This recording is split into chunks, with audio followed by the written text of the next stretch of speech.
বাংলাদেশ সহ বিশ্ব মুসলিমের প্রতি পবিত্র ঈদুল আজহার শুভেচ্ছা। দল মত ধর্ম বর্ণ নির্বিশেষে দেশবাসীকে পবিত্র ঈদের শুভেচ্ছা জানাই। ঈদ মোবারক।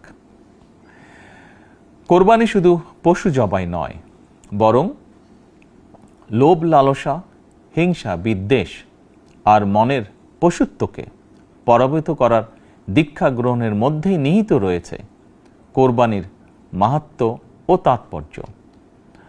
আল্লাহর শ্রেষ্ঠত্ব ঘোষণা করে নিজেকে আল্লাহর কাছে সমর্পণের এই উৎসব আমাদেরকে ত্যাগের মহিমায় উদ্ভাসিত করবে, সত্য সুন্দরের দিকে ধাবিত করবে। এটিই হোক পবিত্র কোরবানির অন্যতম শিক্ষা।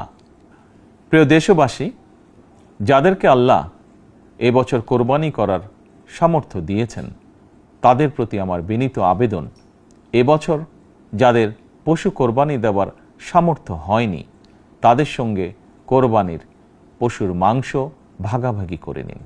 এটিও কোরবানির আরেকটি অন্যতম শিক্ষা।